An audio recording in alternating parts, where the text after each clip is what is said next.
Barkanmu da zuwa a wannan ceremony na reception na sima wanda Alhaji Atia ya yi zuwa ga mutane na gari na Maradi. Shi Alhaji Atia. Assalamu alaikum. Alhamdulillah.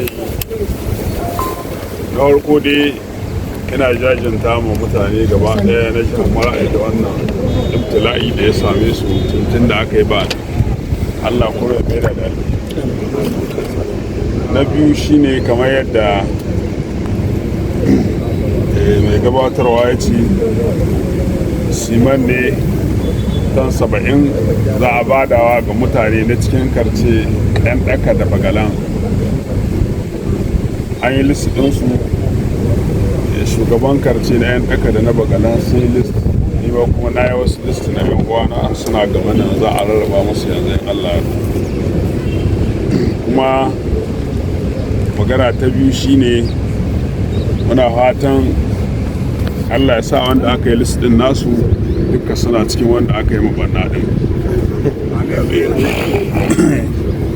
Magana ta uku shine wannan abu muna fatan mutane Allah ya sa su san cikin lalurar da suke su je su ci gaba da yin aiki, ka a ta tsayawa jira ana cewa sai an yin aikin a kuma ga muhalli ya lalace, wasu sai da wasu yi wasu abubuwa. Gaskiya wannan tarbiyya ba ta dace ba da musulunci. Mutum ya samu ɓanna to da ya samu abin da zai aiki ya aiki, in kuma ya walwale kuma a ba wani wanda bai, in wani ya zo kuma sai ba wanda bai ba. Amma mutane su yi ta ajiyewa ko suna saida suna ta jiran mutane su zo ko wasu masu hannu da shi ko wani abu, wannan bai dace ba gaskiya fi sabilillahi. To shine muke fata, kuma yanzu ga sarki ga gwamna ga shi mayor, muna fatan Allah ya sa wannan abu a yi shi lahiya a kare shi lahiya. Assalamu alaikum.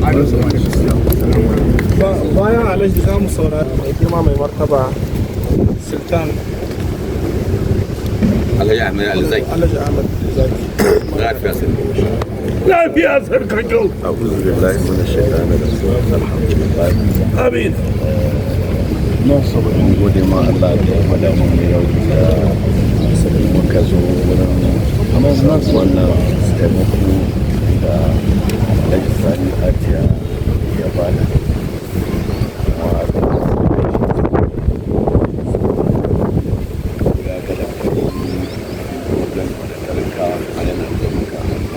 Allah ya saka mushi da Amin.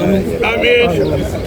Lafiya korora ƙasa. yadda aka yi kira lalle mutanen da suka samu wannan taimakon muna fata gare su Allah ya sa yi amfani da shi. Taimako ne aka bada fi sabilillahi dan a saida ba dan a je a yi wani abu da shi na daban ba. Ake so mutane su saboda su sa iyalinsu cikin security sosai. Kenan shi mutanen nan ya kamata a ce sun kyauna sun da shi musu. Allah ya taimaka. A musulta. Amin. A musulta. Lafiya sarkajo. Sai mu saurari magana zuwa ga mai girma gwamnati.